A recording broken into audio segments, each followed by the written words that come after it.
Hello friends, learn in short में आपका एक बार फिर से स्वागत है। मेरा नाम है सरस और आप देख रहे हैं लर्न इन शॉर्ट। फ्रेंड्स, आप में से बहुत सारे लोगों ने केवीएस संविदा शिक्षक का इंटरव्यू दिया है और आप में से बहुत सारे लोग सैलरी से रिलेटेड पूछ रहे हैं और भी आपके बहुत सारे सवाल हैं। तो वैसे तो मैंने कई लोगों का आंसर कर दिया है और कई सारे वीडियो भी बना दिए हैं। तो लेकिन फिर भी अभी भी क्या है कि आप लोग का सैलरी से रिलेटेड सवाल है कि सैलरी कैसे कितना मिलता है और सैलरी से रिलेटेड कुछ कुछ क्वेश्चन है आपके। तो आज हम लोग इस वीडियो में मैं आपको कुछ इन्फॉर्मेशन दूंगी रिलेटेड टू सैलरी कि आपका जो परमानेंट शिक्षक का सैलरी होता है और आपकी सैलरी में कितना फ़र्क रहेगा और सैलरी क्या हो सकता है। तो प्लीज़ इस वीडियो को बिल्कुल ध्यान से देखिएगा, अब फिर आपका बाद में कोई डाउट ना रहे कि फिर मुझे आपके कमेंट का जवाब देना पड़े। वैसे कोई आपका सवाल हो तो आप कमेंट कर दीजिएगा, अदरवाइज़ आप इसको बिल्कुल ध्यान से सुनिएगा। मैं आपको कुछ इसमें फ़र्क भी बताऊंगी कि परमानेंट में और आपके सैलरी में क्या डिफरेंस रहता है और आपका सैलरी हो क्या सकता है। तो बिल्कुल आप मैं भी चीज़ें बताने वाली हूँ आपको, तो बिल्कुल आप चीज़ों को बारीकी से ध्यान से सुनिएगा। बहुत छोटे वीडियो में ही आपको बहुत एक अच्छा इन्फॉर्मेशन मिल जाएगा, चाहे आप हो चाहे फिर कोई आगे आने वाला भी कैंडिडेट हो, क्योंकि ये जो संविदा शिक्षक का है प्रोसेस तो चलता ही रहेगा। सुप्रीम कोर्ट ने मना कर दिया है कि हर साल वैकेंसी आनी चाहिए, संविदा पे कोई भी शिक्षक को भर्ती ना कराया जाए और हर साल इनको नोटिफिकेशन देना होगा। तो केवीएस का शायद आपको 13,000 समथिंग और एक नोटिफिकेशन मिल जाएगा, लेकिन वो आपको अगले साल मिलेगा, इस साल नहीं मिलेगा, क्योंकि इनका एक वैकेंसी आता है तो वो पूरा प्रोसेस आपका 1 साल लग जाता है। मैं इससे रिलेटेड भी एक इन्फॉर्मेशन आपको दूंगी, तो चलिए उस पर हम लोग बात पे बात करेंगे। पहले मैं आपसे बात कर लेती हूँ।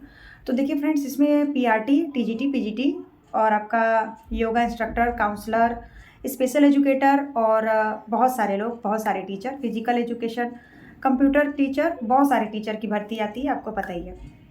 तो देखिए मैं पीआरटी से शुरू करती हूँ और मैं आपको सबसे पहले बता देती हूँ। देखिए इसकी जो सैलरी होती है it's totally depend on your school location. और उसके बाद कई कई बार क्या होता है कि एक स्ट्रक्चर तो फिक्स है, आपको सैलरी का पहले स्ट्रक्चर मिलता था, लेकिन अब आपको कोई भी स्ट्रक्चर ऐसा इनके साइट पे नहीं मिलेगा, चाहे किसी की भी साइट पे देख लीजिए आप। तो बात यह है कि कहीं कहीं पे क्या होता है कि जो वहाँ के प्रिंसिपल्स होते हैं वो कॉन्ट्रेक्चुअल टीचर की सैलरी फिक्स कर देते हैं कि उनको इतने पे हमें रखना है। तो देखिए मैं आपको एक बेसिक सैलरी बता दे रही हूँ कि पीआरटी, टीजीटी, पीजीटी की सैलरी क्या रहती है। मैंने बहुत आज से शायद 2 साल या 3 साल पहले एक वीडियो बनाया था जिसमें मैंने आपको सैलरी से रिलेटेड बताया था, लेकिन उस समय क्या होता था कि सैलरी का एक वो आता था नोटिफिकेशन, लेकिन अब वैसा नहीं आता है। तो जो पीआरटी की सैलरी होती है, तो देखिए मैं सैलरी इंक्रीज भी हुआ था, लेकिन जो पीआरटी की सैलरी होती है मैं आपको जो बेसिक जो मेन सैलरी का स्टार्टिंग पॉइंट है वो मैं वहाँ से बताती हूँ आपको। देखिए पहले क्या था कि 20,500 रुपये पीआरटी की सैलरी थी, फिर ये बढ़कर 22,500 रुपये हुआ था, जो ये स्टार्टिंग सैलरी है संविदा शिक्षक के पीआरटी टीचर की। लेकिन अगर ये आपका जो मतलब कि जो वैकेंसी आती है, अगर आप जैसे कि पीआरटी का आप केवीएस में वैकेंसी आया और आपने सारे चीज़ों को फुलफ़िल करके अपना जॉब ले लिया, तो फिर वहाँ पे आपको लगभग 55 के करीब सैलरी मिलता है। लेकिन अगर संविदा शिक्षक की बात करें तो एक एकदम स्टार्टिंग सैलरी आपका 21,500 या 22,500 है पीआरटी टीचर का। और अगर इसी तरह टीजीटी की बात करें तो 25,500 को 300 ऐसा ही होता है। आप मैं आपको एक लगभग बता दे रही हूँ, 25,300 या 25,500 रुपये आपका सैलरी होता है टीजीटी का। और आपका इसी तरह पीजीटी की बात करें तो 28,000 के ऊपर 28,500 आप मान लीजिए, 28,000 के ऊपर आपका पीजीटी की सैलरी होती है। लेकिन बीच में आया था कि सबकी सैलरी बढ़ेगी और पीजीटी की सैलरी 30,000 प्लस हो जाएगा और टीजीटी की सैलरी आपका 28,000 समथिंग रहेगा और पीआरटी की सैलरी लगभग 24-25,000 रुपये हो जाएंगे। लेकिन क्या हुआ कि कई जगह पे क्या है कि आपको पता ही है कि केवीएस के कुछ ऐसे स्कूल है जो बहुत ज़्यादा आउटर में हैं या फिर गाँव में हैं और उसका सैलरी बहुत कम रहता है। कई जगह पे मतलब मेरे जानकारी पे कई सारे केवीएस टीचर ऐसे भी हैं संविदा शिक्षक के, जो कि 12-13 हज़ार रुपये में पीआरटी की जॉब कर रहे हैं, क्योंकि उनकी जो सैलरी होती है कई बार प्रिंसिपल फिक्स कर देते हैं और कई लोग फिर जब ज्वाइन कर लेते हैं तो करते हैं, क्योंकि फिर उनके पास कोई लगता है कि चलो ठीक है 12-13 हज़ार 14 हज़ार भी मिल रहा है तो काफ़ी है।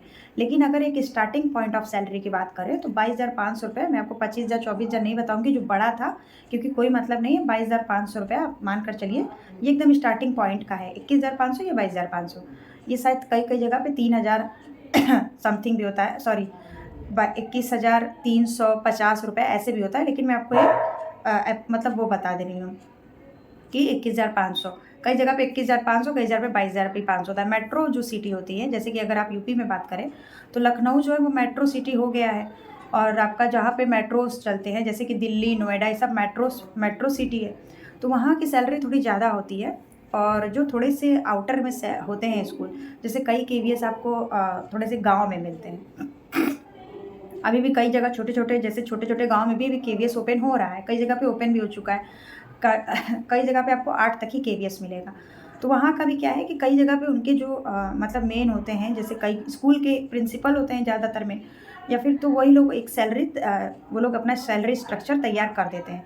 लेकिन जो एक स्टार्टिंग पॉइंट का सैलरी होता है, जैसे कि हमेशा से जो रहा है, वो पीआरटी का लगभग 22,500 और टीजीटी का 25,500 मान लीजिए, और पीजीटी का 28,000 के ऊपर ही रहता है, 28,500। इसी तरह ही आपके, जैसे कि अगर आप लोग बात करें नर्स की, तो उनको डेली बेसिस पे मिलता है, क्योंकि वो लोग का डेली का काम नहीं होता है। योगा इंस्ट्रक्टर को भी डेली पे मिलता है, जैसे कि उनको 300 या 500 रुपये डेली का मिलता है, क्योंकि उनका एक दिन गैप करके होता है, या फिर हफ्ते में 3 दिन 4 दिन उनको ऐसे आना होता है।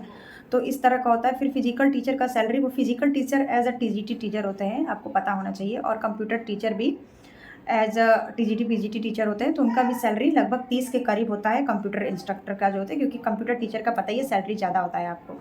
उसके बाद फिर स्पेशल एजुकेटर का भी सैलरी लगभग, जो अगर आप ये स्पेशल एजुकेटर पीआरटी के हैं, तो लगभग पीआरटी के ही बराबर का आपका सैलरी रहता है, क्योंकि स्पेशल एजुकेशन में क्या होता है कि बच्चों को थोड़ा ज़्यादा संभालना होता है, उन बच्चों पे ज़्यादा फोकस करना होता है।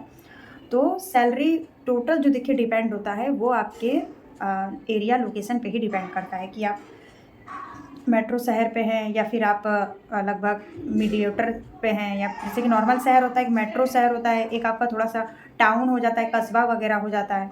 तो क्योंकि मैंने कई सारे केवीएस देखे हैं कि बहुत मतलब बड़ा-बड़ा तो रहता है केवीएस, स्कूल बहुत बड़े-बड़े रहते हैं, अंदर पूरा चीज़ें भी बहुत अच्छा होता है इनका। लेकिन जैसे कि लोकेशन की बात करते हैं, थोड़ा गाँव में भी मैंने केवीएस कई देखा है, मैं रही भी हूँ।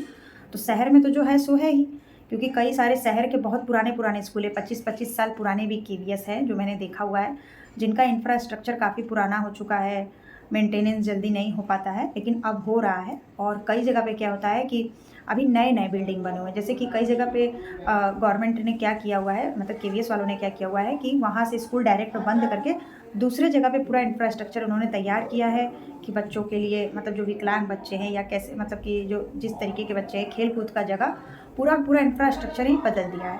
तो वो सैलरी आपका डिपेंड करता है, आपके गाँव में है कि आपके शहर में है। तो ये जैसे कई लोग बहुत सैलरी को लेके कन्फ्यूजन में थे, तो सैलरी पूरा डिपेंड करता है कि आप किस तरीके के केवीएस में हैं। एकदम शहर में हैं आप, वहाँ का सैलरी ज़्यादा होता है। मेट्रो इलाका होता है, वहाँ का सैलरी अच्छा होता है, क्योंकि आप कोई भी जॉब करेंगे, चाहे वो आप टीचर का जॉब करिए, चाहे वो केवीएस में जॉब करिए, चाहे आप कॉर्पोरेट में जॉब करिए, एक ऑफ़िस वर्क भी आप करते हैं, तो टाउन का सैलरी कम होता है और मेट्रो का सैलरी ज़्यादा होता है। तो ओवरऑल फ्रेंड्स, इस वीडियो में इतना ही था। आई होप कि आपका ये जो डाउट होगा वो क्लियर हो गया होगा इस वीडियो में। मुझे लगा कि ये वीडियो एक बार बना देना चाहिए, जिससे कि आपका डाउट क्लियर हो जाए। तो फ्रेंड्स, ओवरऑल इस वीडियो में इतना ही था। मिलते हैं नेक्स्ट वीडियो में नए इन्फॉर्मेशन के साथ। ऐसे ही मेरे चैनल के साथ जुड़े रहिए, और आप नए हैं तो इस चैनल को सब्सक्राइब कर लीजिए, वीडियो को लाइक कर दीजिए, और अपने दोस्तों के साथ शेयर करिए। कोई आपका सवाल हो तो आप कमेंट कर दीजिएगा, और ऐसे ही मैं आपको छोटा-छोटा इन्फॉर्मेशन देती रहती हूँ। तब तक के लिए बाय बाय फ्रेंड्स।